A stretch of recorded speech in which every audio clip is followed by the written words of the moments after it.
बिस्मिल्लाहिर्रहमानिर्रहीम अस्सलाम वालेकुम। फ़िज़िक्स की जो फर्स्ट ईयर की हमारा सिलेबस चल रहा है उसके अंदर हमने लास्ट जो वीडियो थी उसके अंदर हमने स्केलर प्रोडक्ट की तमाम करैक्टरिस्टिक्स को भी देख लिया था और हमने इसको सोल्व कर लिया था। वीडियो अपलोड मौजूद है, आप लाजमी इसको पिछली वीडियो को एक दफ़ा लाजमी देख लिया कीजिए, ताकि उससे फ़ायदा ये होता है कि हम जो है ना वो लेक्चर को एक सीक्वेंस के साथ कर रहे हैं तो आपको टॉपिक समझ लगते रहेंगे।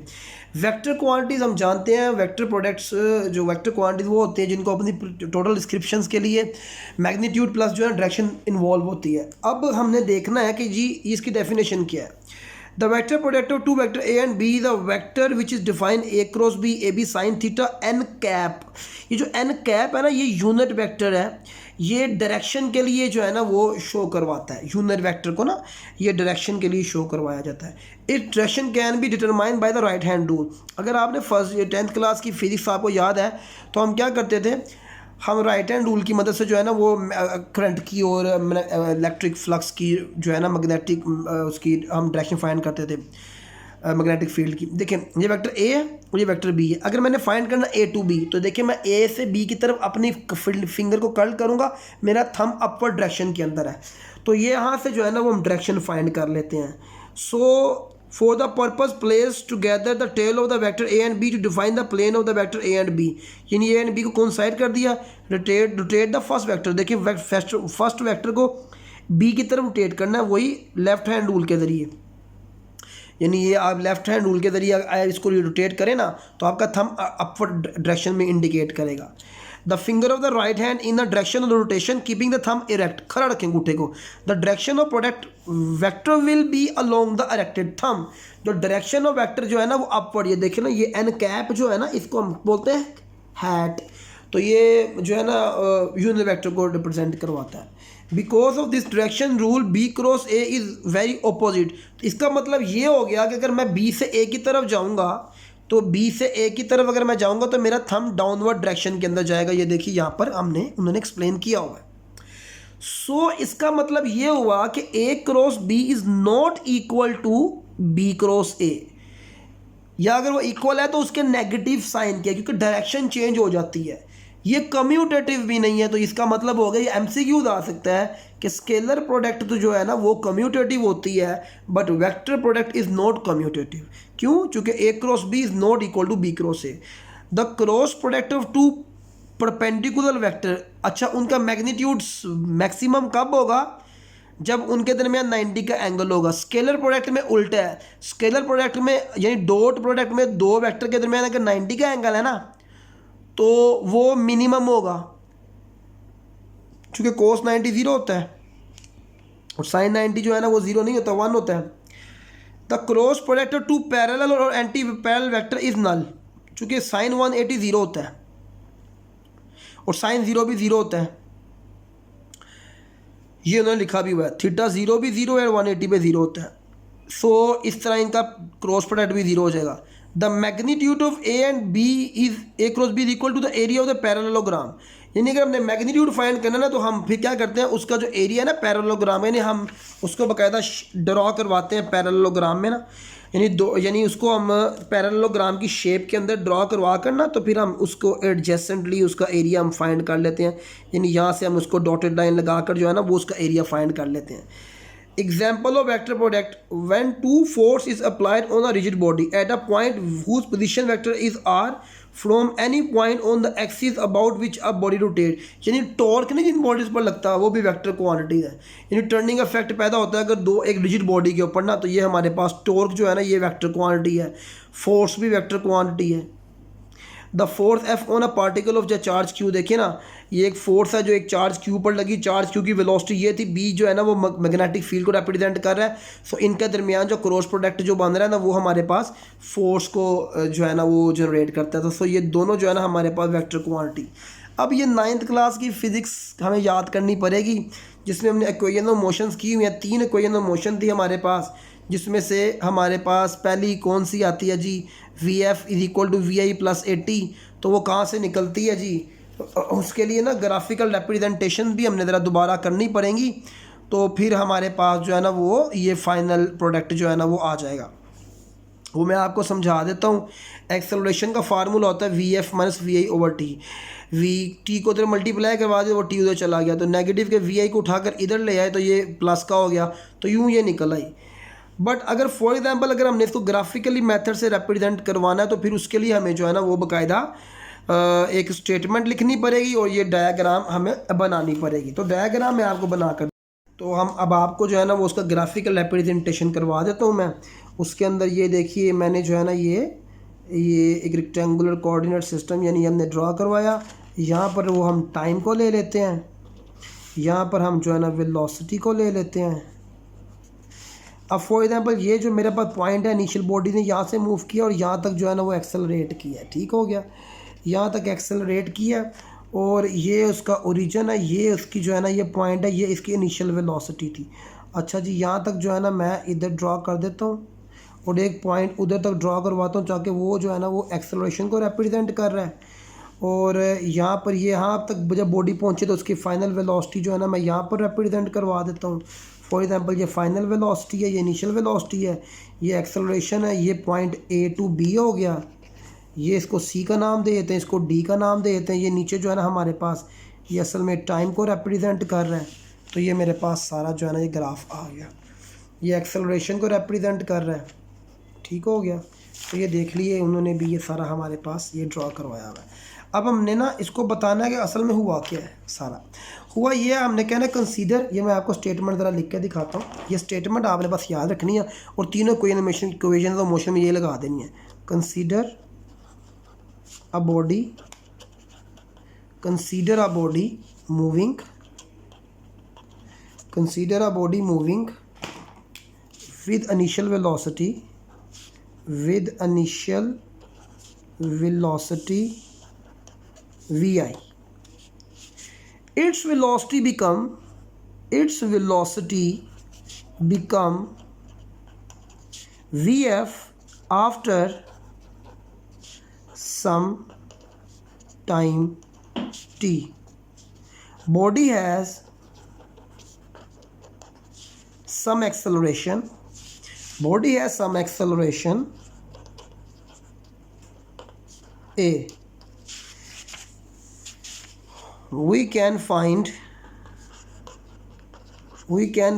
the, ये देखिए हमने क्या फाइंड करना है यहाँ से, we can find the distance covered by the body and velocities of the body with the help of velocity time graph, velocity time graph। अब देखिए हुआ क्या, बॉडी ने एक्सेलरेशन की यहाँ से लेके यहाँ तक, ऐसा ही है। अब मेरी जो इनिशियल वेलोसिटी है ना, मैंने यहाँ पर कुछ स्टेटमेंट्स लिखनी है, यहाँ पर मैंने कुछ स्टेटमेंट, ये देखें ना मेरे पास इनिशियल वेलोसिटी है, मैं आपको फार्मूला ड्राइव करके दिखाऊंगा और बड़ा इजी तरीके से जो है ना हमने कहना जो हमारे पास इनिशियल वेलोसिटी है ना, इनिशियल वेलोसिटी है वो किसके इक्वल है। अब आप यहाँ पर देखें इनिशियल वेलोसिटी असल में ओ ए के बराबर है, या यहाँ से लेके यहाँ तक, तो मैंने लिख दिया ओ ए। फिर मैंने लिखा ना फाइनल वेलोसिटी, वो किसके इक्वल है, फाइनल वेलोसिटी यहाँ से लेके यहाँ तक है ना, तो यहाँ से लेके यहाँ तक बी डी बनता है, तो मैंने बी डी लिख दिया। अब हमने ये भी देखना है कि जो हमारा बी डी है, अब उसके बाद जो एक्सेलरेशन, अब बॉडी ने क्या किया है, बॉडी ने यहाँ से लेके यहाँ तक एक्सेलरेशन, अच्छा जो टाइम है ना वो टाइम रिप्रेजेंट कर रहा है ओ डी को, तो हमने कहना टाइम जो है ना वो रिप्रेजेंट कर रहा है ओ डी को। अब बॉडी यहाँ से लेके यहाँ तक एक्सेलरेट की, सो हम जानते हैं जो एक्सेलरेशन ए है ना वो किसके इक्वल होती है, एक्सेलरेशन होता है जी rate of change of velocity, rate of change of velocity ना। तो एक्सेलरेशन जो है ना बॉडी ने यहाँ पर की, यानी यहाँ तक, यहाँ से लेके यहाँ तक गई, तो बॉडी ने क्या क्या डिस्टेंस ट्रैवल किया, बॉडी ने डिस्टेंस ट्रैवल किया और उसके साथ साथ बॉडी ने क्या किया, टाइम भी कवर किया। तो यहाँ से लेके यहाँ तक तो BC बनता है, ऐसा ही है ना। यहाँ से लेके यहाँ तक, तो अगर मैं यहाँ से लेके बॉडी यहाँ तक गई है तो इधर से लेके अगर मैं ऊपर तक जाऊँ तो ये डिस्टेंस बनता है। मैंने लिख दिया A की जगह BC, चूँकि rate of change of velocity, और जाहिर सी बात है जब बॉडी यहाँ तक गई तो टाइम भी तो लगा, तो टाइम OD के बराबर है ना। तो हम उसकी जगह जो है ना वो, अगर OD इतना है तो AC भी तो इतना ही है। चूँकि हमारे पास इस ट्रायंगल के अंदर इस एरिया में एक्सेलरेशन हो रही, तो हमने लिख दिया AC। अच्छा जी, अब मैं आपको एक चीज़ पूछता हूँ कि अब मैंने निकालना है BC। तो BC जो है ना वो असल में BD में से, अगर मैं टोटल BD में से माइनस कर दूँ CD तो BC निकल आएगा। यानी BD में से माइनस कर दूँ BC तो मैं BD में से माइनस कर दूँ CD, और मेरे पास नीचे AC वैसे ही आ जाएगा। अब ना मैं डायरेक्ट वैल्यूज़ पुट करने लगा, ये ज़रा आसान तरीका है। अब आप मुझे बताइए BD किसके बराबर है, VF की, वो मैंने ऊपर लिखा भी हुआ है, BD फाइनल वेलोसिटी है VF की।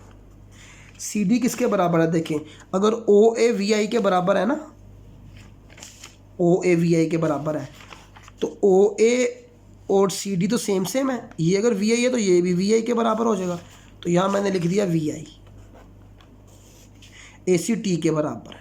तो ये एक्सेलरेशन का फार्मूला भी आ गया, T को मल्टीप्लाई करवा दी यहाँ पर, AT is equal to VF minus VI, negative का वहाँ पॉजिटिव करवा दो, VI plus AT is equal to VF, सीधा करके लिख दो VF। यानी मैंने आपको जिस तरीके से करवा दी है इंशाल्लाह ताला अब आपको भूलना नहीं चाहिए। ये आप एक दो दफ़ा प्रैक्टिस करेंगे तो it is first equation of motion. ये हमने फर्स्ट इक्वेशन ऑफ मोशन को ड्राइव कर दिया। इसी तरह सेकंड इक्वेशन ऑफ मोशन के अंदर भी क्या होता है, वो कहते हैं कि जी आप सपोज़ करें, ये तो आपको ग्राफ के बगैर है ना, सपोज़ करें आप के आप मूव कर रहे हैं एक यूनिफॉर्म एक्सेलरेशन से एक स्ट्रेट लाइन के अंदर, इनिशियल वेलोसिटी VI है, आपकी वेलोसिटी यानी वही जो मैंने पैराग्राफ लिखा ना ये वाला, ये आपने चाहे सेकंड आ जाए, फर्स्ट आ जाए, थर्ड आ जाए, सबके साथ ये लिखना है। ये सारा वही लिखा हुआ है। अब वेलोसिटी जो है ना वो डिस्प्लेसमेंट ओवर टाइम है, और डिस्प्लेसमेंट होता है वेलोसिटी इनटू टाइम। डिस्प्लेसमेंट का फार्मूला क्या है जी हमारे पास, average velocity into time. Average velocity क्या होती है, इनिशियल वेलोसिटी में फाइनल वेलोसिटी में आप ऐड कर दें, डिवाइड बाय 2 कर दें, मल्टीप्लाई बाय टाइम कर दें। इनिशियल होता है VI plus VF by 2 into T। अब हमने क्या किया यहाँ पर कि ये हमारे पास जो है ना ये फार्मूला आ गया, first equation of motion use किया हमने, क्या VF की जगह जो है ना VI प्लस AT पुट कर दिया, 2VI प्लस AT हो गया बाय 2 इंटू T हो गया, ठीक हो गया। यानी ये देखें ना इतने हिस्से में ना VF की वैल्यू आ गई। उसके बाद आगे हमने क्या किया है कि मल्टीप्लाई करवाया 2S को, और 2VIT प्लस हाफ AT का स्क्वायर, 2 को डिवाइड करवा दिया, और 2 से कट गया, VIT प्लस हाफ AT का स्क्वायर, ये सेकेंड इक्वेशन ऑफ मोशन है। S is equal to VIT plus half AT का स्क्वायर। ये देखिए ना ये वाला 2 इधर मल्टीप्लाई हो गया होगा ना आके, ये वाला 2 इधर, तो ये ऐसे हो गया था ना, 2S is equal to 2VI plus, अब ये जो है ना हमारे पास इधर आ गया था क्या 2VI, हाँ। तो ये तो वैसे ये भी करना भी है, ये इसको तो सिर्फ ये कर लेना चाहिए था कि 2 दोनों को डिवाइड करवाए थे ना, तो ये 2VI जो है ना ये इससे भी डिवाइड हो गया, और 80 से भी 2 डिवाइड हो गया, और ये T तो वैसे ही रहा, तो ये 2 से कट गया, यहाँ पर तो 2 गया ही ना, तो S is equal to VI।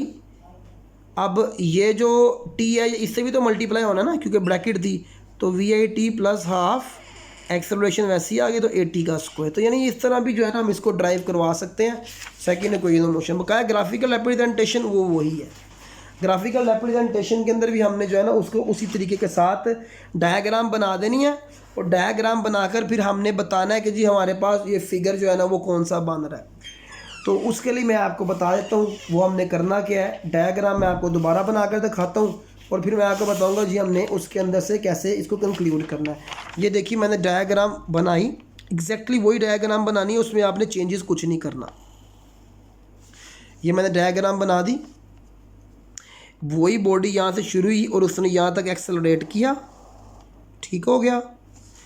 यहाँ तक ये लाइन हमने लगा दी और एक हमने ये एक डॉटेड लाइन लगा दी। ठीक हो गया। ये मेरे पास ओरिजिन है, ये मेरे पास ए पॉइंट है, ये बी पॉइंट है, ये एक्सेलरेशन है। अच्छा जी, ये सी पॉइंट है, ये डी पॉइंट है। बॉडी यहाँ तक गई तो इसकी इनिशियल वेलोसिटी यहाँ थी, तो ये मेरे पास इधर इसकी फाइनल वेलोसिटी हो गई। ठीक हो गया। ये हमारे पास टी रिप्रेजेंट करवाता है। जाहिर सी बात है, जब बॉडी यहाँ पर गई है ना, जब बॉडी यहाँ तक पहुँची है तो एक्सेलरेशन भी हुई है और विद रिस्पेक्ट टू टाइम हुआ है ना, विद रिस्पेक्ट टू टाइम हुआ है। तो यहाँ पर हम 80 लगा सकते हैं, यानी BC की जगह ना हम 80 का पॉइंट भी, ये देखो ना, यहाँ बॉडी यहाँ से यहाँ तक आई है, विद रिस्पेक्ट टू टाइम आई है और एक्सेलरेशन हुई है, तो यहाँ पर हम 80 लगा सकते हैं। और यहाँ पर अगर हम देखा जाए तो अगर मैं इस एरिया को देखूँ, उस पूरे एरिया को, बॉडी यहाँ से शुरू हुई, फिर यहाँ तक गई, फिर यहाँ तक गई, तो ये मेरे पास जो है ना, अब बॉडी ने दो हिस्से किए हैं। एक rectangular area VI into T, और यहाँ पर आ जाएगा हमारे पास हाफ 80 का स्क्वायर। कैसे भला? इस ट्रायंगल का एरिया क्या होता है? Half base multiply by height, तो बेस इसकी टी थी, हाइट इसकी 80 थी, तो वो 80 का स्क्वायर हो गया। ये मैंने ट्रायंगल डायग्राम बना दी।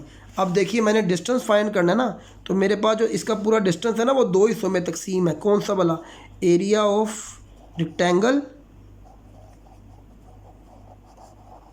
Plus area of triangle. ठीक हो गया। अब मैं एरिया ऑफ रेक्टेंगल अलहदा से निकालता हूँ। एरिया ऑफ रेक्टेंगल, अब एरिया ऑफ रेक्टेंगल का फार्मूला क्या होता है? लेंथ मल्टीप्लाई बाय ब्रेथ ना, लेंथ मल्टीप्लाई बाय ब्रेथ। तो अब लेंथ मेरी जो है ना वो टी है, ब्रेथ जो है ना वो क्या है हमारे पास? VI है। ये देखा ना, ये रेक्टेंगल है ना, ये वाला, इसके अंदर लेंथ ये टी है और ब्रेथ VI है, तो मैंने VI लिख दिया। तो मेरे पास जो है ना वो क्या आ गया? VIT। ये मेरे पास किसका एरिया आ गया? Area of rectangle, area of rectangle. अब मैंने निकालना area of triangle. Area of triangle क्या होता है? 1/2 बेस मल्टीप्लाई बाय हाइट।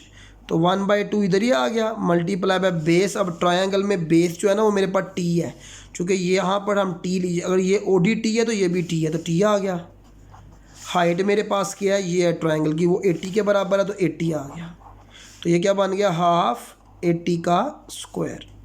अब मैंने टोटल डिस्टेंस फाइंड करना है ना, तो एरिया ऑफ, ये क्वेश्चन नंबर 1 थी मेरी, एरिया ऑफ रेक्टेंगल मैंने क्या निकाला? VIT। तो यहाँ पुट कर दूंगा VIT plus area of triangle half 80 का स्क्वायर।